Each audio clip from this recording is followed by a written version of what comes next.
The 1931 New Zealand general election was held on December 1st and 2nd, 1931 to elect a total of 80 MPs to the 24th session of the New Zealand Parliament.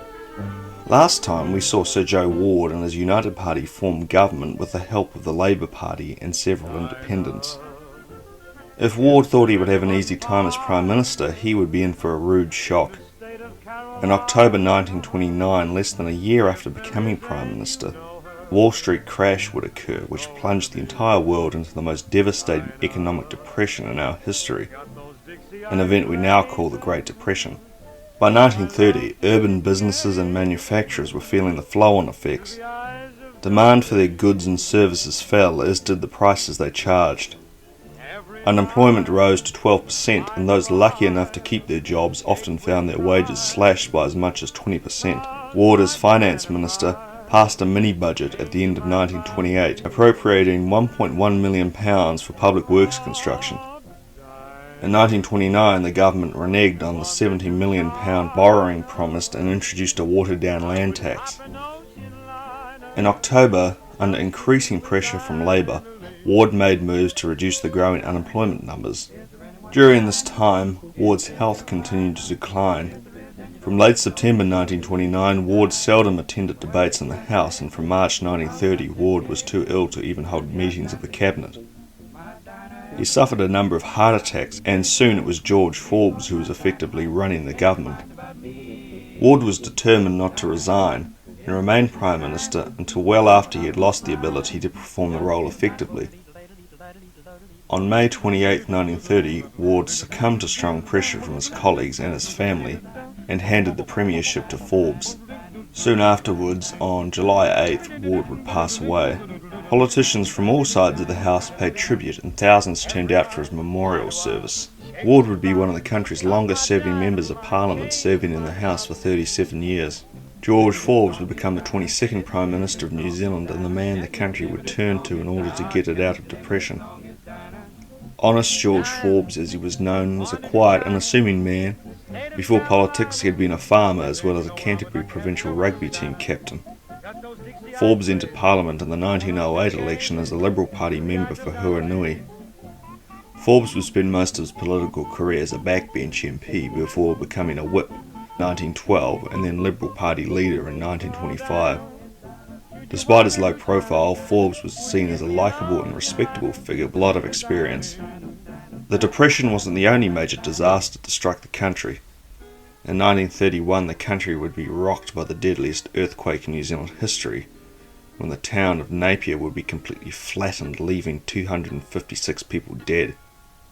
The government would do all it could with the little money it had, not just to rebuild Napier, but the entire Hawke's Bay region, which had been hit hard by the quake.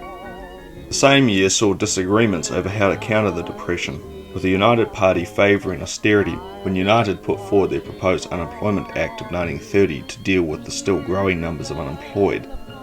Labour refused to support it. It required men to register as unemployed, but insisted on the principle of no pay without work, requiring men to labour in work schemes of dubious value, receiving pay from an unemployment board. Without Labour's votes, the bill could not be passed, but opposition leader Gordon Coates pledged Reform's support to allow it to pass. Coates thought the government was largely incompetent and were risking social cohesion with its austerity. He sensed a political opportunity to let United take the blame for the Depression while leaving his own party comparatively clean. However, the Reform Party conference in 1931 advised further cooperation with United. Against his political judgment, Coates was persuaded to do so. As a result, the United Party coalition with Labour fell apart and Labour left the coalition. Fearing an early election which would benefit Labour, Gordon Coates and Reform would enter into a coalition with United, where Coates would become the Deputy Prime Minister and Finance Minister. Labour would ruthlessly attack the coalition government over its handling of the Depression, and more so than ever before, would advocate for more extreme socialist policies. This in turn opened up the party to attacks by the government that Labour were extremists and secret communists. Forbes would call the election to December 1st and 2nd, 1931, trying to delay the election for as long as possible, as going into the election, Labour was massively tipped to win, and the winner was In quite the upset, the United Reform Coalition would thump Labour, winning a combined total of 51 seats. However, Reform would now be the largest party in the coalition, winning 28 seats, no change since the last election. But United would win 19 seats, down 8, and 4 independents who pledged support for the government were also elected. The coalition would win a combined 54% of the vote. Despite now being the senior party in the coalition, Reform allowed Forbes to continue on as Prime Minister. To the opposition now, and Harry Holland and Labour were humiliated. They had lost an election that all but pundits had predicted they would win, and badly in a political environment that massively favoured them.